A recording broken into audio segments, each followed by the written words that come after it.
Hello friends, welcome to the channel. आज का हमारा टॉपिक है अबाउट अक्वायर्ड इम्यूनिटी।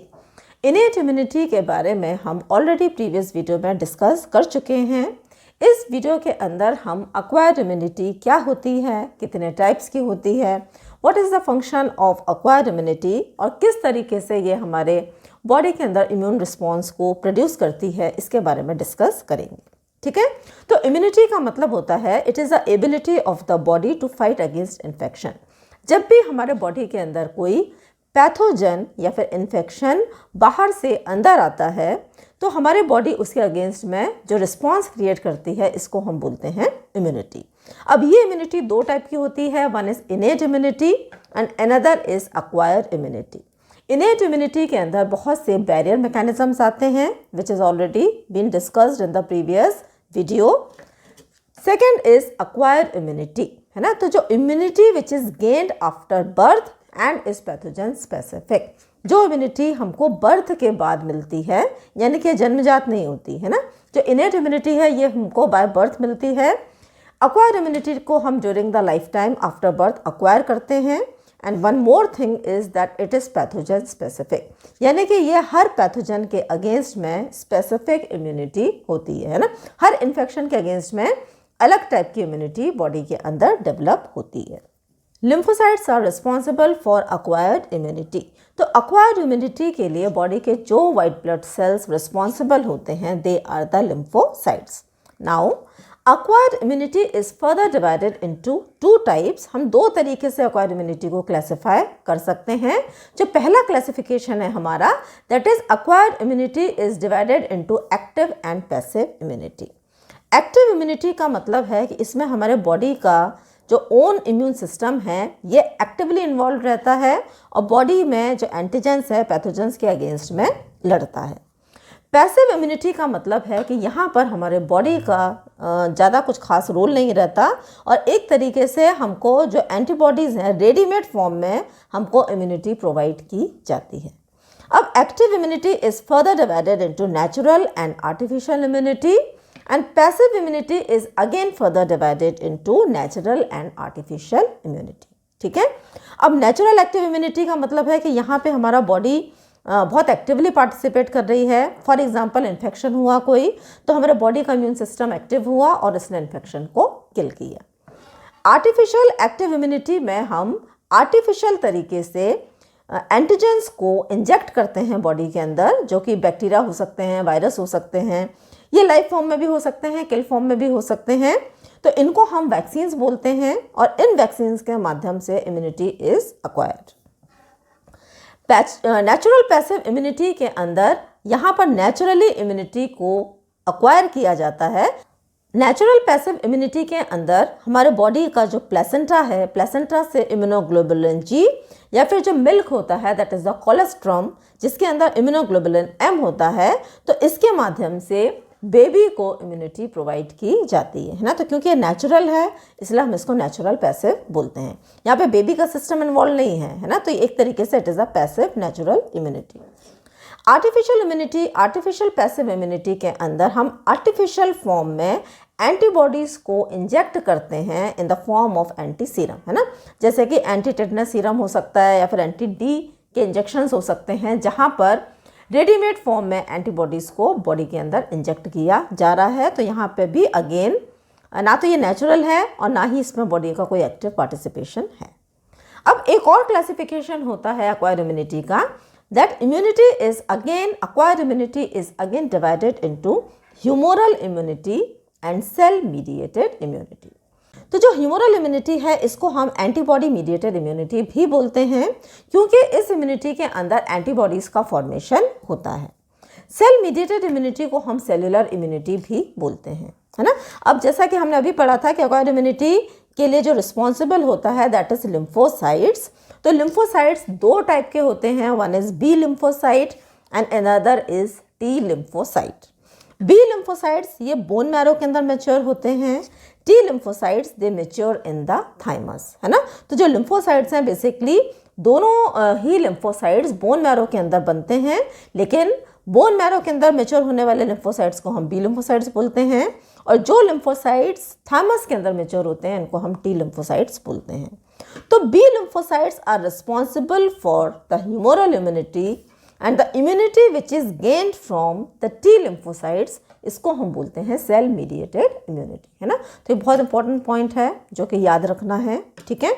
अब ये जो इम्यूनिटी है that is the humoral immunity, ये प्रोवाइड करती है डिफेंस अगेंस्ट बैक्टीरिया या फिर एक्स्ट्रा सेलुलर ऑर्गेनिजम्स, है ना, कि यानी कि जो पैथोजेंस हमारे सेल के अंदर एंटर नहीं हुए हैं उनके अगेंस्ट में ये इम्यूनिटी काम करती है।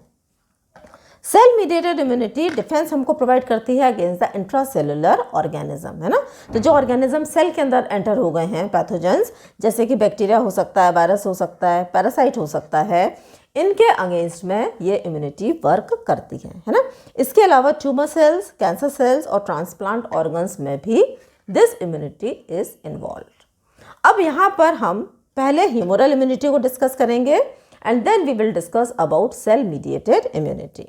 तो ह्यूमरल इम्यूनिटी को हम जब स्टडी करेंगे तो यहाँ पर जब भी हम किसी पैथोजन के अगेंस्ट में एनकाउंटर होते हैं, पैथोजन का मतलब है ऐसा एजेंट जो कि हमारे बॉडी के अंदर डिजीज़ पैदा कर सकता है ना। ये बैक्टीरिया भी हो सकता है, वायरस भी हो सकता है, फंगाई भी हो सकता है, ठीक है, कोई पॉइजन हो सकता है, टॉक्सिन हो सकता है, कुछ भी हो सकता है ना।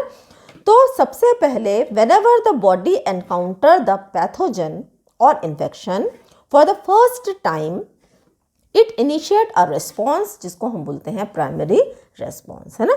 तो पहले हम ह्यूमरल इम्यूनिटी को डिस्कस कर रहे हैं, then we will study about the cell mediated immunity. तो ह्यूमरल इम्यूनिटी के अंदर जो सबसे पहला रिस्पॉन्स है that is the primary response. Primary response का मतलब होता है, यहाँ पर देखें आप, एक ये बनाया है, एक चार्ट है यहाँ पर, है ना। तो यहाँ पर जो ये ग्रीन कलर से जो शो किया गया है this is the primary response.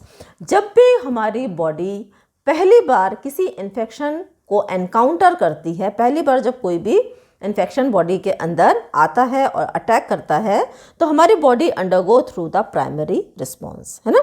तो ये जो प्राइमरी रिस्पॉन्स है ये बहुत एक लो इंटेंसिटी का होता है और इसमें धीरे धीरे करके एंटीबॉडीज़ का फॉर्मेशन होता है, ठीक है। इसको हम बोलते हैं primary response and this response is mediated by the immunoglobulin M.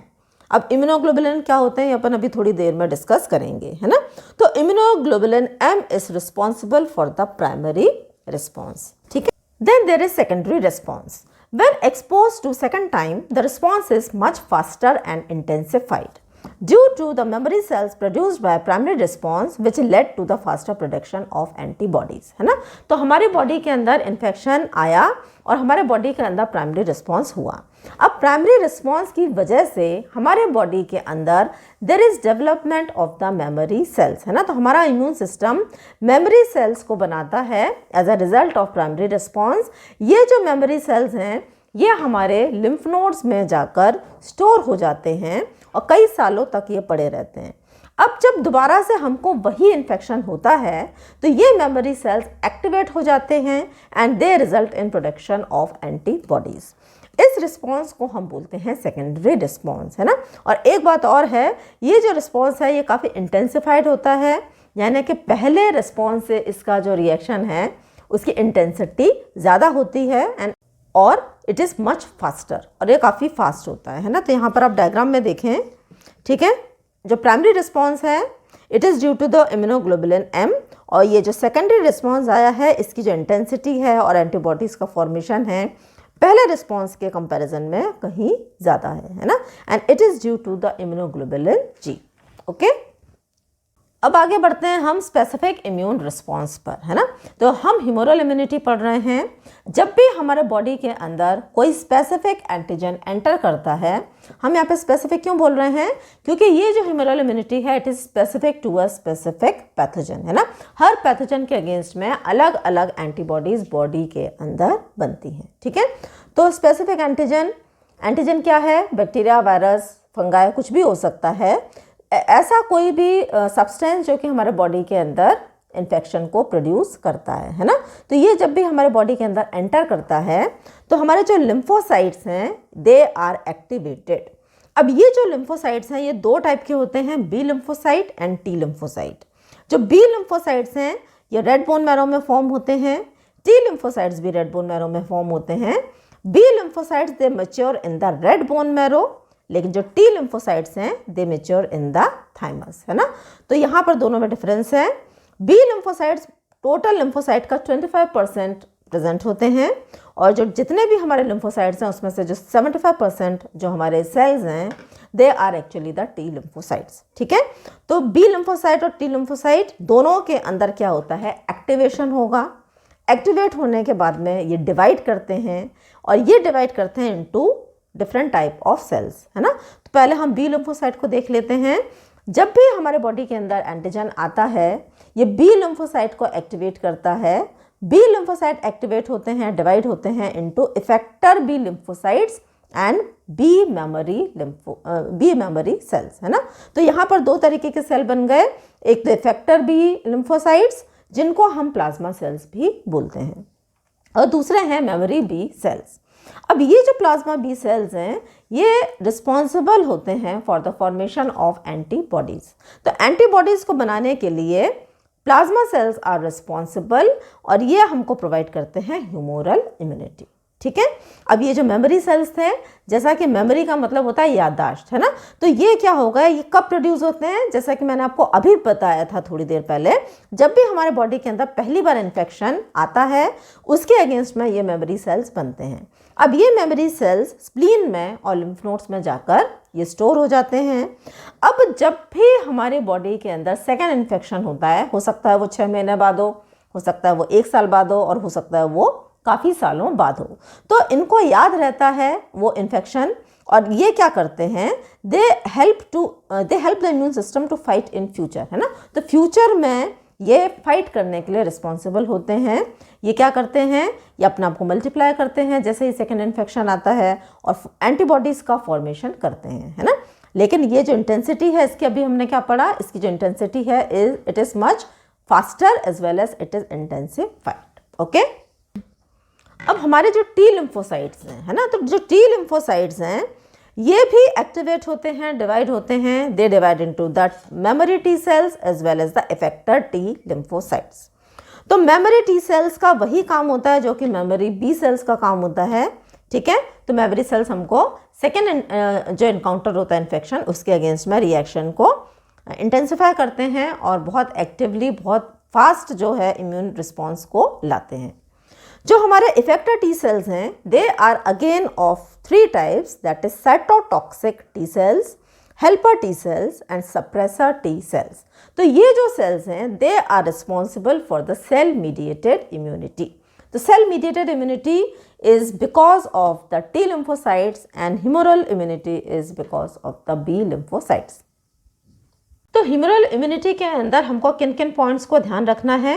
तो सबसे पहला है कि जो ह्यूमरल इम्यूनिटी है it is also called the antibody mediated immunity, है ना, क्योंकि यहाँ पे एंटीबॉडीज़ का फॉर्मेशन होता है, इसलिए इस इम्यूनिटी को हम एंटीबॉडी मीडिएटेड इम्यूनिटी भी बोलते हैं।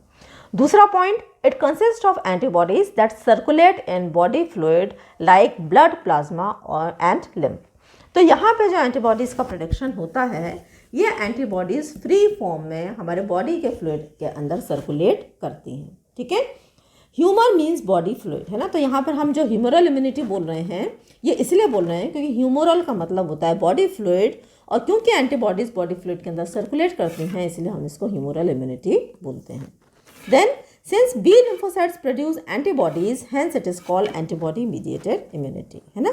तो यहाँ पे जो B lymphocytes हैं एंटीबॉडी का फॉर्मेशन कर रहे हैं इसीलिए हम इसको एंटीबॉडी mediated immunity बोलते हैं। When the pathogen enter the blood, B lymphocytes get activated and differentiate into plasma cells, है ना। तो हमने जो अभी पढ़ा था ये, जब भी इन्फेक्शन आता है बी लिम्फोसाइट एक्टिवेट होते हैं और ये बनाते हैं हमारे plasma cells and memory cells, है ना। तो उसी को हम यहाँ पे डायग्रामेटिकली पढ़ रहे हैं। जब भी पैथोजन एंटर करता है तो ये जो हमारे बी सेल्स हैं ये एक्टिवेट होते हैं। एक्टिवेट होने के बाद में ये डिफ्रेंशिएट करते हैं प्लाज्मा सेल में और मेमोरी बी सेल्स में। Plasma cells produce antibodies in response to the pathogen to fight them. अब ये जो प्लाज्मा सेल्स हैं एंटीबॉडीज़ बनाएंगी, ये जो एंटीबॉडीज़ हैं इस पैथोजन के अगेंस्ट में लड़ेंगी, ठीक है। और जो सेल्स जो हमारे बी लिम्फोसाइट्स डिफरेंशिएट नहीं हो पाते, ये बनाते हैं मेमोरी बी सेल्स को, और ये हमारे मेमोरी बी सेल्स स्प्लीन में और लिम्फ नोड्स में जाकर स्टोर हो जाएंगी। जब भी सेकेंड इन्फेक्शन होगा तो ये एक्टिव होंगी और जो एक्टिव इम्यून रिस्पॉन्स को ये कैरी करेंगी, ठीक है। अब यहाँ पर एक और इम्पॉर्टेंट पॉइंट जो कि हमको समझना है, and that is about the MHC। MHC को हम मेजर हिस्टोकम्पैटिबिलिटी कॉम्प्लेक्स बोलते हैं, ठीक है। अब MHC होता क्या है? ये बेसिकली एक तरीके का प्रोटीन होता है जो कि सेल के सरफेस के ऊपर पाया जाता है ना। अब ये जो MHC है ये दो तरीके का होता है, MHC1 एंड MHC2, है ना। तो इसको हम थोड़ा सा डायग्राम से समझते हैं। ये हमारे बॉडी का एक नॉर्मल सेल है और ये हमारे बॉडी का एंटीजन प्रोड्यूसिंग सेल है, ओके। अब ये जो नॉर्मल सेल है, इस नॉर्मल सेल के ऊपर एक प्रोटीन अटैच्ड होता है जिसको हम बोलते हैं MHC1, ठीक है।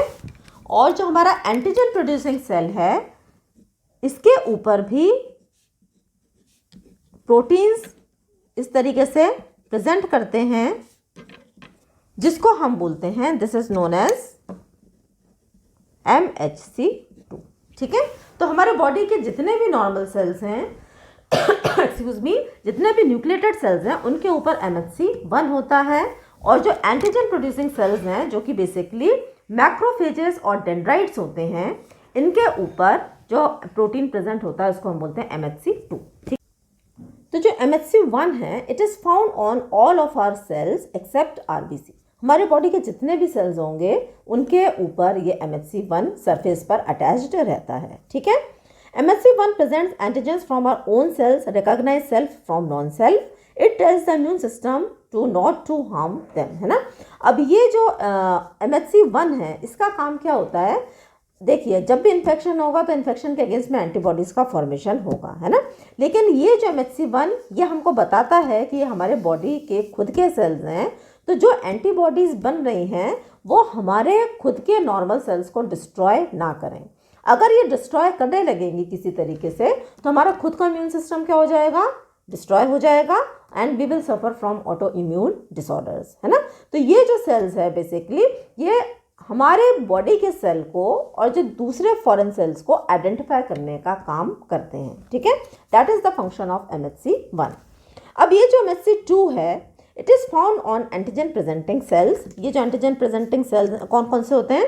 Macrophages, dendritic cells and B cells, okay. It present antigen from foreign molecules from invaders on their surface recognized by helper T cells and activate T and B lymphocytes. अब इसका काम क्या करता है? जो भी एंटीजन हमारे बॉडी के अंदर एंटर किया है इसको ये सरफेस पर MHC2 क्या करता है? ये प्रेजेंट करता है ना। ये क्या है? These are the antigens. तो ये एंटीजेंस को MHC2 प्रेजेंट करने का काम करता है। जब भी ये एंटीजेंस को प्रेजेंट करेगा तो हमारे जो एंटीबॉडीज़ हैं ये डिटेक्ट कर लेते हैं कि ये एक एबनॉर्मल सेल है, इसके ऊपर क्या है? एंटीजेंस अटैच्ड हैं। तो इन एंटीजेंस को किल करना है, मारना है और बॉडी को इम्यूनिटी प्रोवाइड करने का काम करना है ना। तो ये हमारे MHC1 को नहीं किल करते। जो भी एंटीबॉडीज़ बनते हैं ये MHC1 एक तरीके से हमारे बॉडी के सेल को और फॉरेन सेल्स को रिकॉग्नाइज करने का काम करता है। तो जो MHC1 है ये हमारे खुद के सेल्स को और फॉरेन सेल्स को डिटेक्ट करने का काम करता है। लेकिन जो MHC2 सेल्स हैं ये अपने ऊपर एंटीजन को इस तरीके से चिपका लेते हैं, है ना, रिप्रेजेंट करते हैं, और इसकी वजह से जो एंटीबॉडीज़ हैं ये रिकॉग्नाइज कर लेती हैं कि ये यहाँ पर एंटीजन है और इस एंटीजन को हमको क्या करना है? मारना है, ठीक है।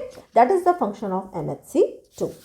तो MHC2, हाँ एक चीज़ और है यहाँ पे, it is recognize by helper T cell and activate T and B lymphocytes. अब इसको रिकॉग्नाइज करने का काम कौन करता है? एंटीबॉडी है, देखिए एंटीबॉडी है, ये इसके अगेंस्ट में, एंटीजन के अगेंस्ट में ये लड़ेगी।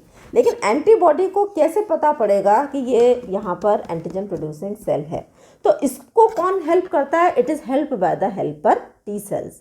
हेल्पर टी सेल्स आकर एक तरीके से इसको इन्फॉर्मेशन देते हैं एंटीबॉडीज़ को कि यहाँ पर एंटीजन प्रोड्यूसिंग सेल है, तो ये जो एंटीबॉडीज़ हैं ये यहाँ पर जाती हैं और इस एंटीजन्स को मारने का काम करती हैं। ओके, अब क्योंकि हम यहाँ पर बार बार ह्यूमोरल इम्यूनिटी की बात डिस्कस कर रहे हैं, and humoral immunity is basically antibody mediated immunity, है ना। तो एंटीबॉडी मीडिएटेड इम्यूनिटी है, तो एंटीबॉडीज होती क्या हैं, एंटीजेंस क्या होते हैं, late us discuss about them. तो जो एंटीजेंस हैं ये फॉरेन सब्सटेंसेस होते हैं जो कि हमारे बॉडी के अंदर एंटर करते हैं and stimulate the production of antibodies, है ना। तो ये फॉरेन सब्सटेंस जब हमारे बॉडी के अंदर एंटर करते हैं, हमारे बॉडी पहचानती है कि ये हमारा सेल नहीं है और उसके अगेंस्ट में एंटीबॉडीज़ का फॉर्मेशन करती है। इन फॉरेन सब्सटेंसेस को हम एंटीजेंस बोलते हैं। अब ये एंटीजन कोई भी हो सकता है, it can be bacteria, virus हो सकता है, फंगाई हो सकता है, कोई एलर्जन हो सकता है, कोई पॉइजन हो सकता है, कोई टॉक्सिन हो सकता है, एनी सब्सटेंस, ठीक है, जो कि हमारे बॉडी के अंदर हार्म पहुंचाने की कोशिश करता है, ठीक है। Antigens present on the body's own cells are self antigens. Example, antigens related to blood groups, है ना। अब हमारे बॉडी के अंदर भी हमारे जितने भी सेल्स हैं, वो जो सेल्स हैं उनके ऊपर उनके खुद के एंटीजेंस भी प्रेजेंट होते हैं जिनको हम सेल्फ एंटीजेंस बोलते हैं, है ना। जैसे कि हमारा जो ब्लड के जो सेल्स हैं, आरबीसीज हैं, आरबीसीज के ऊपर एंटीजेंस हमारे प्रेजेंट होते हैं, ठीक है, A antigen and B antigen, ठीक है। तो इनको हम सेल्फ एंटीजन बोलते हैं। अब अगर हम स्ट्रक्चर देखें एंटीजेंस का, तो each antigen carry many antigenic determinants और एपिटोप्स, है ना। तो ये जो एंटीजन हैं इनके ऊपर डिफरेंट साइट्स होती हैं जिनको हम एंटीजेनिक डिटर्मिनेंट्स बोलते हैं या फिर एपिटोप्स बोलते हैं, ठीक है। अब antibodies are the proteins produced by the immune system in response to the presence of an antigen. जैसे ही हमारे बॉडी के अंदर एंटीजन आता है, हमारे बॉडी का इम्यून सिस्टम कुछ प्रोटीन्स को बनाता है जिसको हम बोलते हैं एंटीबॉडीज़। इनको हम इम्यूनोग्लोबुलिन्स भी बोलते हैं, है ना। बहुत क्लियर है। इम्यूनोग्लोबुलिन हम क्यों बोलेंगे? इम्यूनो क्योंकि ये हमारा इम्यून सिस्टम है, globulin it is a protein, है ना। तो ये जो प्रोटीन्स हैं इनको हम इम्यूनोग्लोबुलिन्स भी बोलते हैं। अब अगर हम इनका स्ट्रक्चर देखें, एक चीज़ और है यहाँ पर। अब यहाँ पर ये जो एपिटोप्स थे, इन एपिटोप्स पर, एंटीजेंस के एपिटोप्स पर एंटीबॉडीज़ जाकर अटैच होती हैं जो कि वाई शेप की होती हैं। तो जिस पॉइंट से ये अटैच होती हैं इसको हम बोलते हैं पैराटोप। क्या मतलब हुआ इसका? The epitope of the antigen bind with the paratope of the antibody, है ना। तो ये एक पॉइंट है जो कि समझने का है, ठीक है। अब अगर हम स्ट्रक्चर देखें एंटीबॉडी का, यहाँ आप डायग्राम देखें, तो each antibody molecule has 4 peptide chain. यहाँ पर 4 पेप्टाइड चेन्स प्रेजेंट होती हैं। 2 चेन्स हैं, there are 2 long chains and 2 short chains and 2 short chains. जो लॉन्ग चेन्स हैं इनको हम हैवी चेन्स या फिर एच चेन भी बोलते हैं। जो शॉर्ट चेन्स हैं इनको हम लाइट चेन या फिर एल चेन भी बोलते हैं, ठीक है। Chains are linked by 16 disulphide bridges. अब ये जो दोनों चेन्स हैं, that is heavy and light chains, ये these are connected to each other by disulphide bridges, है ना। यहाँ पे मैंने सिर्फ 3 शो करी हैं, लेकिन there are total 16 disulphide bridges, ठीक है। अब each chain has a constant region and a variable region. Constant region हमेशा सेम रहेगा, वेरिएबल रीजन में डिफरेंसेस देखने को मिलते हैं। क्या चीज़ सेम और क्या चीज़ डिफरेंट होती है? They are basically the amino acids, है ना। तो यहाँ पर आप देखें, जो कांस्टेंट रीजन के जो अमाइनो एसिड्स होते हैं, यहाँ पर जो ये पर्पल कलर से बनाया है this is the constant region, और जो ये ग्रीन कलर से बनाया है this is the variable region. Constant reason के जो अमाइनो एसिड्स हैं इनका सीक्वेंस ऑलमोस्ट सिमिलर होता है, लेकिन जो वेरिएबल रीजन के जो अमाइनो एसिड्स हैं यहाँ पर चेंजेस देखने को मिलते हैं, है ना।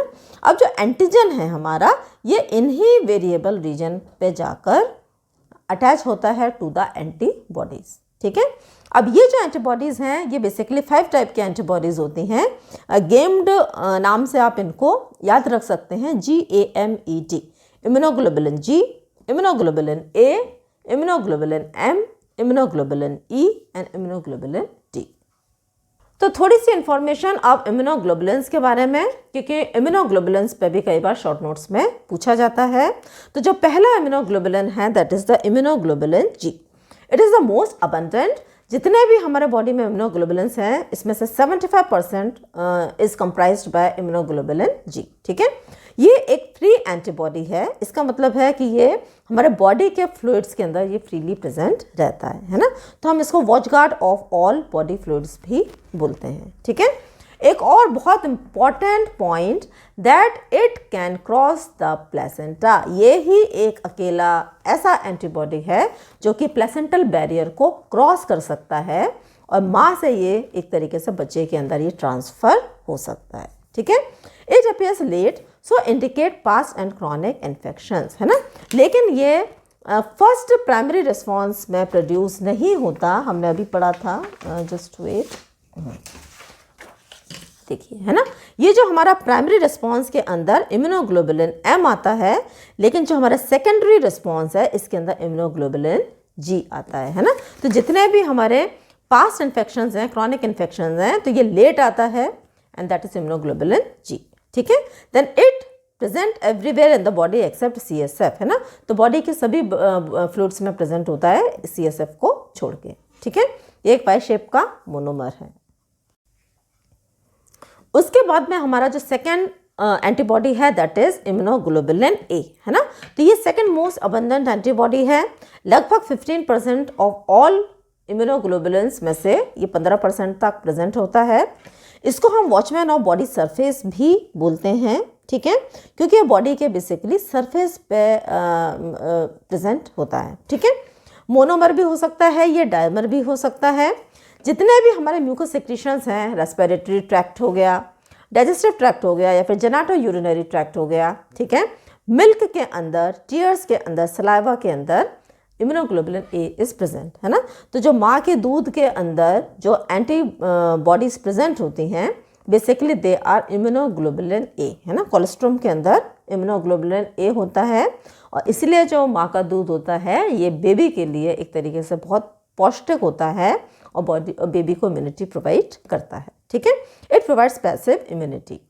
देन इम्यूनोग्लोबुलिन एम जो कि एक लार्जेस्ट एंटीबॉडी है। आप डायग्राम में भी देखें तो इस जो सबसे बड़ा एंटीबॉडी है that is the immunoglobulin M. It is the protector of the blood stream. It is produced in the primary response to the antigen, है ना। तो जो पहला इन्फेक्शन जब एनकाउंटर करते हैं तो इम्यूनोग्लोबुलिन एम इज़ प्रोड्यूस्ड। ये एक पेंटामर है, देखिए आप इसमें डायग्राम में 1 2 3 4 5, है ना। It is a pentamer.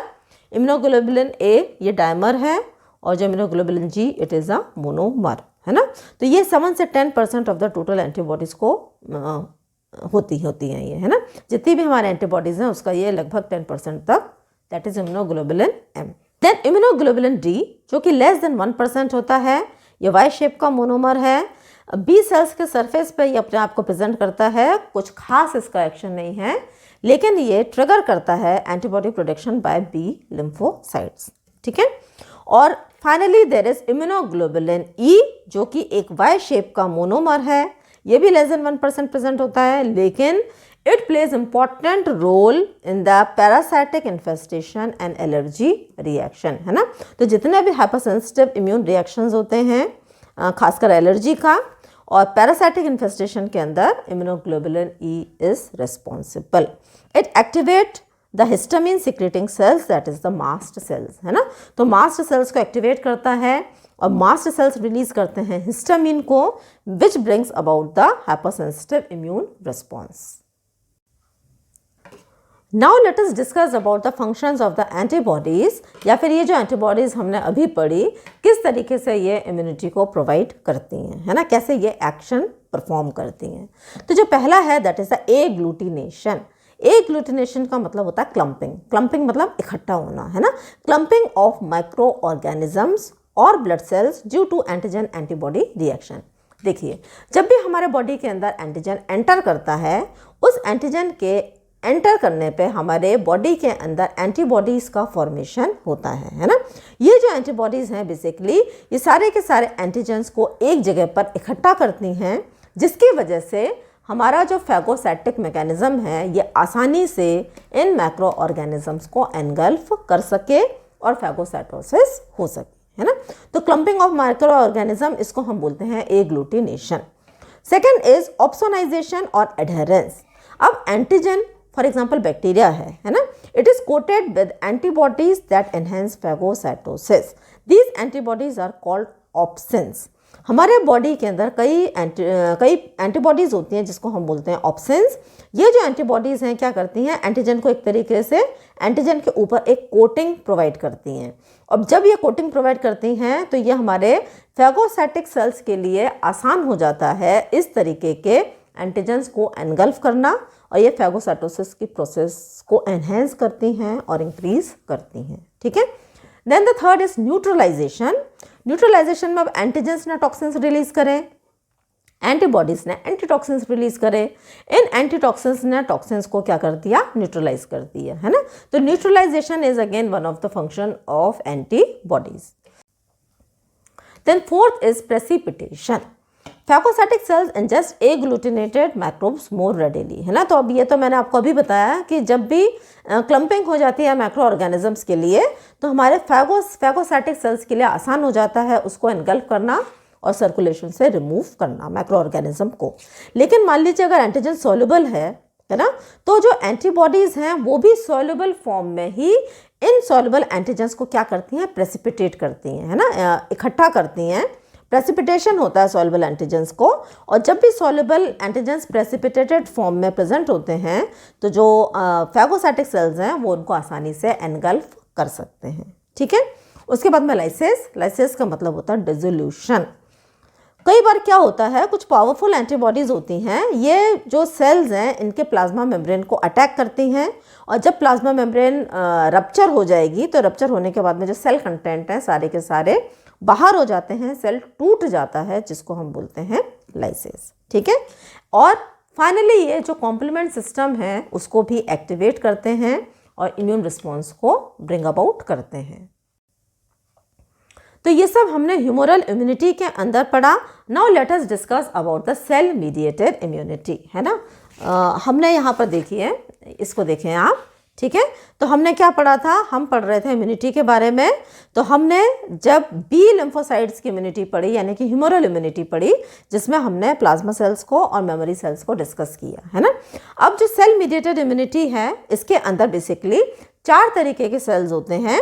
Effector T cell which consist of cytotoxic T cell, helper T cell and suppressor T cell, और जो चौथा तरीके का सेल है that is the memory T cell, है ना। तो इसके बारे में हम अब डिस्कस डिटेल में करेंगे। तो ये जो सेल मीडिएटेड इम्यूनिटी है it is acquired from T lymphocytes जो कि थाइमस के अंदर मैच्योर होते हैं, इसलिए हम इसको टी सेल इम्यूनिटी भी बोलते हैं। अब ये जो टी सेल्स हैं ये 4 तरीके के होते हैं, helper T cell, cytotoxic T cell, suppressor T cell and memory T cell.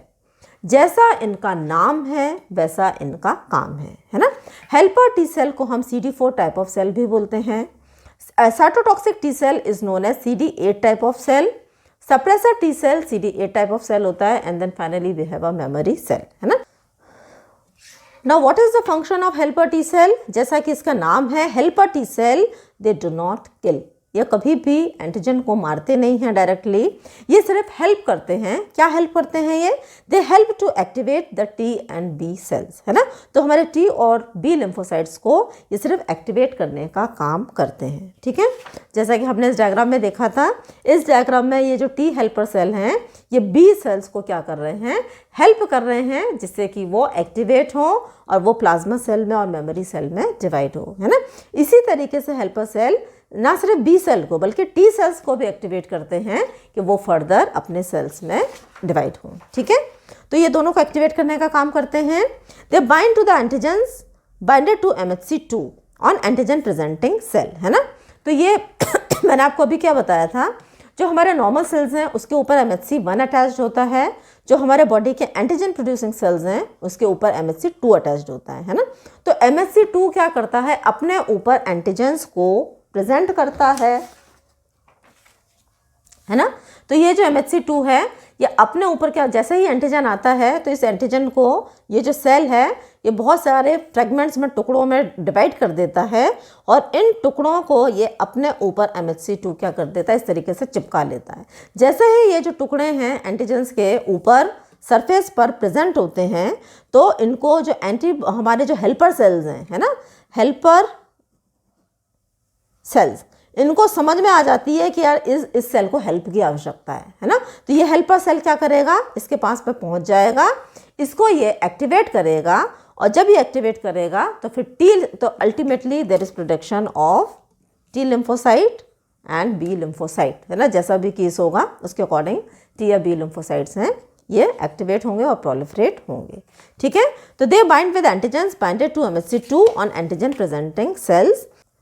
They release lymphokines which activate T and B lymphocytes, है ना। तो T और B लिम्फोसाइट्स का एक्टिवेशन होता है।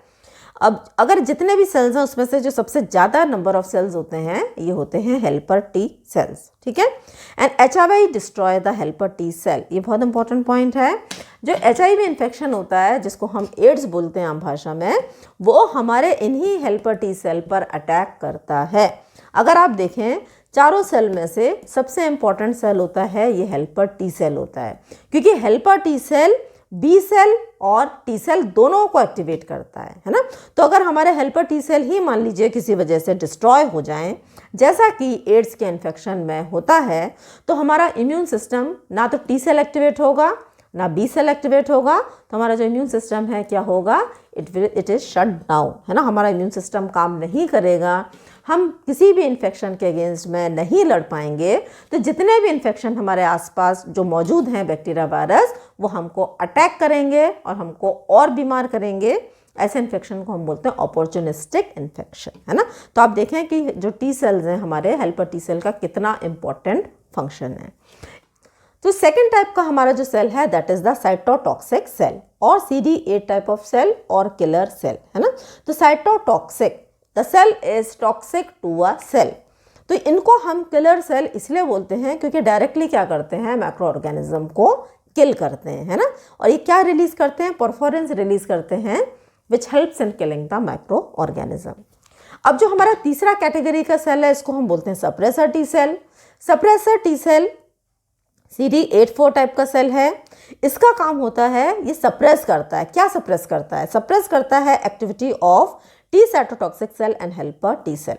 ये सेल इन दोनों सेल के फंक्शन को सप्रेस करने का काम करता है ना। कई बार क्या होता है जो इम्यून रिस्पॉन्स है ये नॉर्मल से बहुत ज़्यादा एग्जैजरेटेड और एक्सेसिव हो जाता है। तो बहुत ज़्यादा इम्यून रिस्पॉन्स को ना हो उसको कौन रेगुलेट करता है, सप्रेसर सेल। इसलिए हम इसको रेगुलेटरी टी सेल भी बोलते हैं, ठीक है।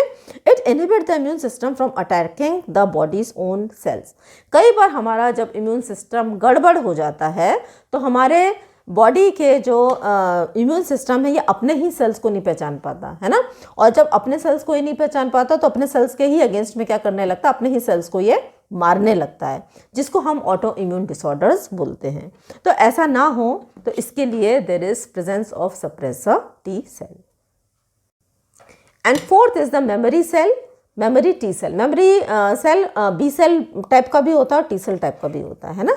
तो मेमोरी सेल तो यादाश्त वाला सेल है, ये ध्यान रखता है कि हाँ पहले ऐसा इन्फेक्शन हुआ है, अगर अब दूसरी बार ऐसा इन्फेक्शन हुआ तो अब उसको मैं सहन नहीं करूँगा और डबल इंटेंसिटी से ट्रिपल इंटेंसिटी से उस इन्फेक्शन को किल करूँगा, है ना। तो ये क्या करता है, they recognise the original invading antigens even years after the first encounter, है ना। तो ये पहली बार जब इन्फेक्शन हुआ है उसको सालों साल ये याद रखता है और जब सेकेंड टाइम इन्फेक्शन होता है तो ये जो सेल्स हैं प्रोलिफरेट करते हैं और डिफ्रेंशिएट करते हैं into cytotoxic T cell, helper T cell, suppressor T cell and additional memory cells, है ना। और जो रिएक्शन है सेकेंडरी रिस्पॉन्स को लाते हैं और वो जो सेकेंडरी रिस्पॉन्स है it is much intensified and बहुत ज़्यादा तादाद में ये एंटीबॉडीज़ का फॉर्मेशन करते हैं, ठीक है। तो रोल ऑफ जो सेल मीडिएटेड इम्यूनिटी है ये बेसिकली क्या है? ये basically it protect the body against pathogens which have entered the host cell. जो पैथोजेंस हमारे सेल्स के अंदर एंटर कर जाते हैं उसके लिए सेल मीडिएटेड इम्यूनिटी एक बहुत इंपॉर्टेंट रोल करती है ना। और ये हमारे जो टिश्यू ट्रांसप्लांट है और जो कैंसरस सेल है उसके अगेंस्ट भी रिएक्ट करने का काम करती है, ठीक है। So let us summarize the topic. तो आज के वीडियो में हमने एक्वायर्ड इम्यूनिटी को डिस्कस किया। इम्यूनिटी दो टाइप की होती हैं, इनेट जो कि बैरियर मेथड होता है और दूसरा एक्वायर्ड। एक्वायर्ड इम्यूनिटी को हम दो तरीके से क्लासिफाई करते हैं, active and passive, and humoral immunity and cell mediated immunity. फिर हमने ह्यूमोरल इम्यूनिटी को डिस्कस किया जिसमें हमने प्राइमरी रिस्पॉन्स को और सेकेंडरी रिस्पॉन्स के बारे में डिस्कस किया, है ना। फिर हमने ओवरऑल देखा जब भी बॉडी के अंदर एंटीजन आता है तो किस तरीके से हमारे बी सेल्स और टी लिम्फोसाइट्स एक्टिवेट होते हैं और ये ह्यूमोरल और सेल मीडिएटेड इम्यूनिटी के लिए रिस्पॉन्सिबल होते हैं, ठीक है। फिर हमने ह्यूमोरल इम्यूनिटी को पहले डिस्कस किया जिसमें हमने प्लाज्मा सेल्स और मेमोरी सेल्स के बारे में डिस्कस किया और हमने MHC1 और MHC2 को भी डिस्कस किया, ठीक है। इसके बाद में हमने एंटीजेंस और एंटीबॉडीज़ को डिस्कस किया। एंटीबॉडीज़ कितने टाइप की होती हैं इसके बारे में हमने पढ़ा और देन हमने पढ़ा कि एंटीबॉडीज़ किस तरीके से जो इम्पॉर्टेंट फंक्शन है किस तरीके से इम्यूनिटी को प्रोवाइड करती हैं, क्या इसका फंक्शन है, इसको हमने डिस्कस किया। और फाइनली हमने सेल मीडिएटेड इम्यूनिटी के बारे में डिस्कस किया जिसमें हमने helper T cell, cytotoxic T cell, suppressor T cell और मेमोरी सेल्स के बारे में डिस्कस किया। तो ये था हमारा आज का video. I hope you have understood this topic. Thanks for watching.